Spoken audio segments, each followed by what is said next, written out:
Sir एकीकडे जे आहे ते ऑक्सिजनच्या एकूणच मोहिमेसाठी रेल्वे बरोबर आरटीओ देखील त्या मोहिमेत उतरलेली बघायला मिळते. सर काय सांगाल एकूणच?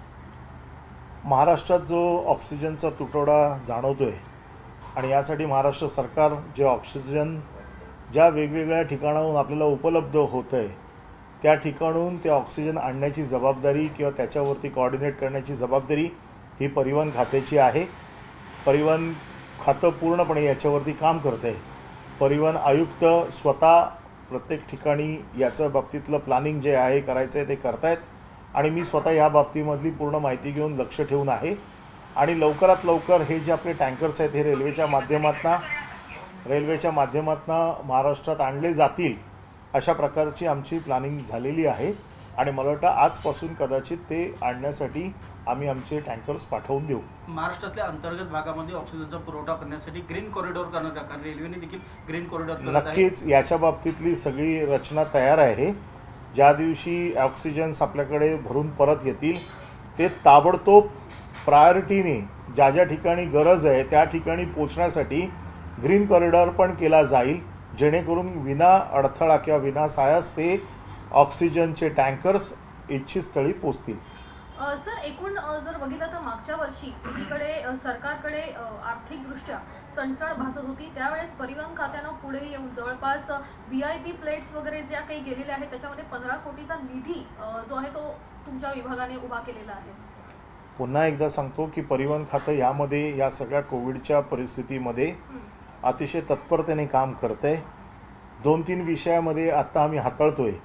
एकतर आज काही ड्रायव्हर्स लॉकडाऊनमुळे हे आपल्या मूळ गावी परत गेलेले आहेत तर ती जी कमी आहे ती भरून काढण्यासाठी परिवहन खातं काम करतं आहे.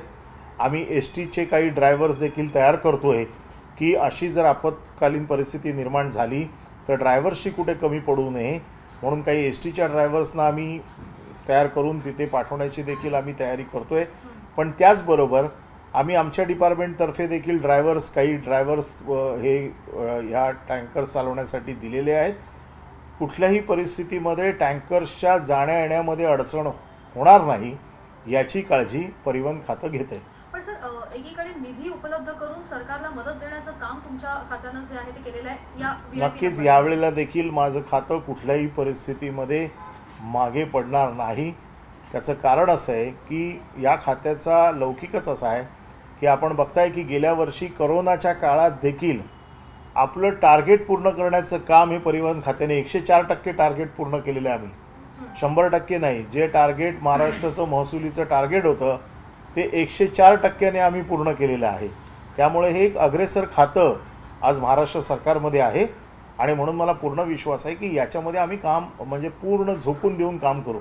परब साहेब विषय असा आहे की ऑक्सिजन रेमडेसिवीर आणि सध्याची कोरोनाची परिस्थिती यामुळे राजकारण आता चांगलंच तापलं. म्हणजे एकीकडे कोरोनाचा आकडा वाढतोय तर इकडे राजकारणाचा पारा वाढतोय.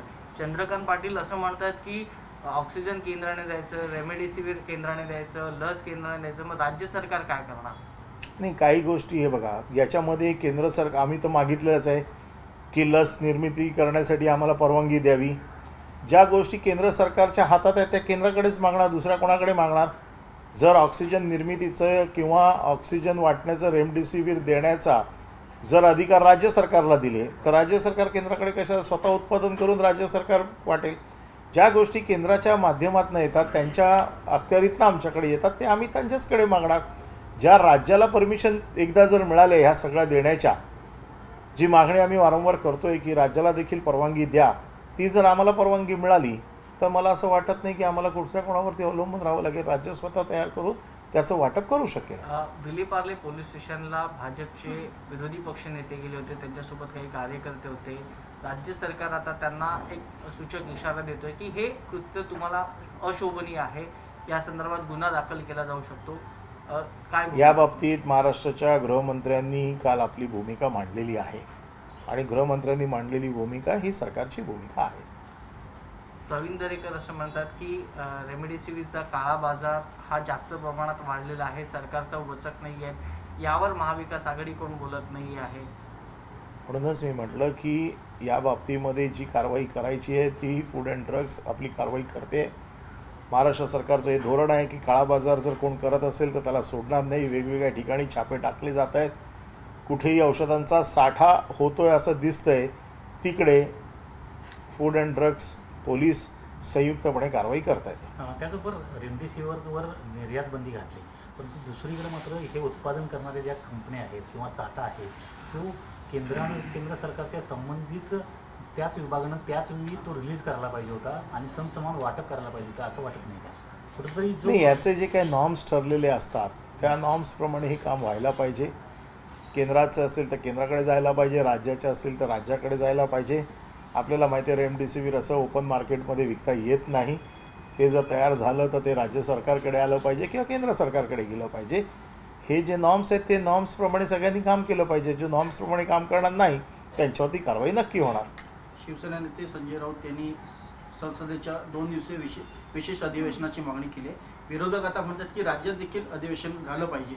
नाही, याच्या बाबतीमध्ये मंत्रिमंडळ निर्णय घेत असतं आणि मंत्रिमंडळात हा विषय आला तर मंत्रिमंडळ त्याच्यावर योग्य तो निर्णय घेईल. सर, जवळपास मोठ्या प्रमाणात एस टी कर्मचाऱ्यांनी मुंबईमध्ये कामं केलेली आहेत. जवळपास 145 एस टी कर्मचाऱ्यांचा मृत्यू देखील झालेला आहे, पण फक्त 11 लोकांना मदत मिळाली असं म्हटलं जातं. पण इतरांचं काय? मी कालच याच्या बाबतीमध्ये 2 दिवसापूर्वी बैठक घेतली होती. मी ती यादी मागवलेली आहे की किती जणांचा मृत्यू झाला आहे आणि किती लोकांना पैसे मिळाले आणि ज्यांना मिळाले नसतील तर त्यांची कारणं काय आहेत न मिळण्याची. आणि मदत पुनर्वसन खात्याकडे मी याची मागणी देखील करतो आहे की जे निकषात बसत आहेत त्यांना ताबडतोब ते पैसे मिळाले पाहिजेत. या बाबतीमध्ये माझा प्रयत्न चालू आहे. सध्या लॉकडाऊनमुळे अर्थचक्र थांबलेलं आहे. राज्याचा महसुली तूट देखील मोठी वाढत चालली आहे. परिवहन विभागाकडनं काय महसुली तूट भरून काढण्याचा प्रयत्न होते? किती भरून निघाली आहे? नाही, परिवहन विभागाने मागच्या वर्षी आपलं जे काही टार्गेट होतं महसुली ते पूर्णपणे प्राप्त केलेलं आहे. म्हणजे 104% परिवहन विभाग मागच्या वर्षी देखील गेलेला आहे, करोनाच्या काळात देखील. परंतु दुर्दैवाने एस टीचा वापर न झाल्यामुळे एस टीमध्ये प्रचंड मोठ्या प्रमाणात नुकसान झालं आणि म्हणून एस टी मूळ पदावरती थोडी आणण्याचा प्रयत्न सुरू होता तोपर्यंत पुन्हा दुसरा लॉकडाऊन आत्ता आलेला आहे आणि त्यामुळे पुन्हा एकदा एस टीचं प्रचंड मोठं नुकसान झालं आहे. माझ्या बैठका चालू आहेत की याच्यातनं काय मार्ग काढता येईल, परंतु जोपर्यंत हा लॉकडाऊन चालू आहे तोपर्यंत कुठलाही पर्याय त्याचा दिसणार नाही. ज्या दिवशी काम सुरू होईल त्यावेळेला एस टीमध्ये नवीन अजून काय करतो आपण याच्यातनं मार्ग काढू शकतो असा आम्ही विचार करतो. परब साहेब, दुसरी लाट आता चालू झालेली आहे. सरकार तिसऱ्या लाटेचीही तयारी करत आहे. कशा प्रकारे ही तयारी असेल? नाही, आता जगभरामध्ये बघतोय आपण की पहिली लाट येऊन गेली नंतर दुसरी आली. ज्या वेळेला पहिली लाट ओसरली होती त्यावेळेला बऱ्याच जणांचं असं मत होतं की आता काही करोना संपलेला आहे, परंतु तसं काही झालं नाही. दुसरी लाट आली आणि दुसरी लाट पहिल्या लाटेपेक्षा अजून अतिशय तीव्र होती आणि म्हणून भविष्यात जर हे संकट परत येणार असेल तर त्याच्या तयारीसाठी आपण आत्तापासून लागलं पाहिजे या मताचं सरकार आहे. आणि जगभरात आपण जे बघतोय की तिसरी लाट देखील काही ठिकाणी आलेली आहे, त्यामुळे तिसरी लाट देखील येऊ शकते आणि म्हणून जास्तीत जास्त लोकांचं लसीकरण होणं, तिसऱ्या लाटेला थोपवायचं असेल तर जास्तीत जास्त लोकांचं लसीकरण झालं पाहिजे आणि ते लसीकरण होण्यासाठी केंद्र सरकारकडनं जास्तीत जास्त मदत जर लसींची मिळाली तर मला असं वाटतं महाराष्ट्र राज्य लसीकरणामध्ये अतिशय तीव्र गतीने काम करत आहे आणि ते आपलं उद्दिष्ट पूर्ण करेल. ते हाफकिनला परवानगी दिलेली आहे. हाफकिनमध्ये लस निर्मितीची प्रक्रिया कधी सुरू होईल आणि कधी राज्याला लस? नाही, या बाबतीत मी अजून सांगू शकणार नाही कारण सार्वजनिक आरोग्य खात्याचा तो विषय आहे. परंतु परवानगी दिलेली आहे. त्याबाबत मुख्यमंत्र्यांनी पंतप्रधानांचे आभार देखील मानलेले आहेत. म्हणजे आपण आता सगळ्या गोष्टींची तयारीला सुरुवात केलेली आहे. पहिल्या लाटेतनं काय शिकलो, दुसऱ्या लाटेतनं काय शिकलो, तिसरी लाट येणार असेल तर ती रोखण्यासाठी आपल्याला काय प्रतिबंधक उपाय करायला पाहिजे, या सगळ्या गोष्टी आपण एक एक गोष्टीतनं शिकत जातो आणि मला असं वाटतं की तिसरी लाट येऊ नये अशी आपण सगळे प्रार्थना करूया.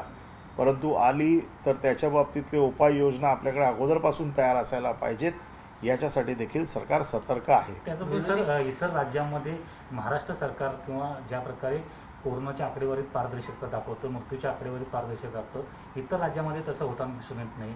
उत्तर प्रदेश आहे किंवा मध्य प्रदेश आहे, जे शासकीय आकडे आहेत ते वेगळे दाखवतात आणि वास्तवातले आकडे जे आहेत ते वेगळे आहेत. आकडे लपवालपवीचं कारण काय आहे या राज्यामध्ये? नाही, खास याचं करून का भाजप याचं राज्यामध्ये. याचं कारण तेच सांगू शकतात. परंतु महाराष्ट्र सरकारने पहिल्या कोरोनाची जी लाट आली तेव्हापासून देखील आपलं धोरण अतिशय स्पष्ट ठेवलं आहे. जास्तीत जास्त टेस्टिंग करायच्या, जास्तीत जास्त लोकांना विलगीकरण करायचं, जेणेकरून कोरोना महाराष्ट्राची जी काही एकूण लोकसंख्या आपण बघतोय त्या मानाने कोरोनाचं प्रमाण जे काही पसरतं आहे त्या हिशोबाने महाराष्ट्र सरकारने जास्तीत जास्त टेस्ट केल्या आणि महाराष्ट्र सरकारने कधीही आकड्यांची लपवाछपवी केली नाही. मुख्यमंत्र्यांनी पहिल्या दिवशीच हे स्पष्ट आदेश दिले होते, कोणाला काही जरी वाटलं तरी आपण कोणाच्या जीवाशी खेळायचं नाही आणि आपण कुठलेही आकडे लपवायचे नाहीत. धन्यवाद. सर, 6 राज्यांसाठी जो SOP नवीन आलेला आहे की 6 राज्यांमधून जे लोक येत आहेत त्यांच्याकडे विशेष असं लक्ष देण्यात यावं, या संदर्भात काय सांगाल? कारण परिवहन खात्यातर्फे देखील या काही प्रक्रिया केल्या जाणार आहेत का? नक्कीच. कारण कसं आहे की कोरोनाचा प्रसार आता महाराष्ट्रात झाला. आता आपण असं एका स्टेजला बघतोय की आता महाराष्ट्र पीकवर आहे, कदाचित काही दिवसापासून उतरणीला लागेल देखील. अशा वेळेला बाहेरून पुन्हा कोरोनाचा प्रसार अजून वाढला नाही पाहिजे, कारण आता दुसऱ्या राज्यामध्ये कोरोनाचा प्रसार फार मोठ्या प्रमाणात होतो आहे. त्यामुळे त्या राज्यातनं येणाऱ्या लोकांवरती देखील विशेष लक्ष ठेवलं पाहिजे, ही आपली भूमिका आहे. त्याचं कारण असं आहे की कोरोना अजून म्हणजे आपल्या महाराष्ट्रात तर आहेच जास्त, आणखीन बाहेरून कोण येऊन अजून प्रसार त्याचा वाढणार नाही याची काळजी देखील महाराष्ट्र सरकार घेते. राज्य सरकारने रेल्वे प्रशासनाला बाहेरून येणाऱ्या लोकांना RT-PCR टेस्ट कंपल्सरी सांगितलंय. रस्ते वाहतुकीने राज्यामध्ये जे प्रवासी आहेत, नक्कीच त्यांच्यासाठी काय त्यांच्यासाठीची पण SOP लवकर जाहीर होईल, त्याच्या बाबतीतली बैठक होईल आणि त्या रस्त्याने येणाऱ्या लोकांच्या बाबतीत देखील असेच कडक नियम करावे लागतील. परिवहन विभागाचं काय ST ST सध्या बाहेरच्या राज्यातनं बंदच आहेत, त्यामुळे आत्ता हा विषय नाहीच आहे. ज्या वेळेला सुरू करू त्यावेळेला याविषयी बाबतीतला निर्णय घेऊ. परत साहेब, लॉकडाऊनमध्ये गावाकडे जाणारी जी संख्या आहे ती जास्त आहे. STच्या माध्यमातून ते जातात. मुंबईवरून जे लोक जातात तर त्यांना गावात काही वेगळे निर्बंध लावणार आहात का? टेस्टची कंपल्सरी नाही, आता तरी तशा फार काही मोठ्या प्रमाणात लोक जात नाही आहेत आणि ह्यावेळेला मागच्या वेळेसारखी आम्ही पूर्णपणे वाहतूक बंद केलेली नाही आहे. त्यामुळे ज्यांना जायचं आहे ते जात आहेत. काही गावांनी स्वतःहून त्यांच्या टेस्ट करून त्या लोकांना गावात घेतले आहेत. पूर्वीसारखे काही लोकांनी गावाच्या बाहेर आपले स्वतः त्याची क्वारंटाईन सेंटर बनवलेली आहेत, तिकडे त्यांची व्यवस्था केलेली आहे.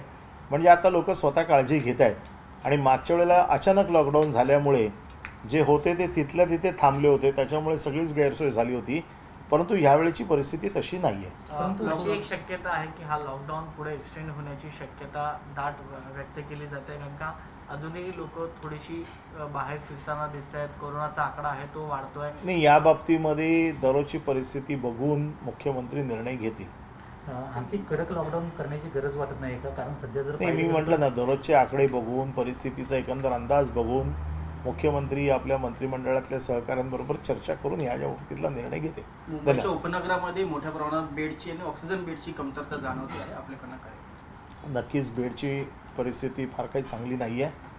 तरी देखील एवढ्या मोठ्या प्रमाणात रुग्णसंख्या येऊन देखील महानगरपालिकेने कुठेही विस्कळीतपणा येऊ दिला नाही आहे. महानगरपालिका पूर्ण ताकदीनिशी, राज्य शासन महानगरपालिका एकत्रपणे काम करून अजूनही परिस्थिती हाताबाहेर जाऊ दिलेली नाही.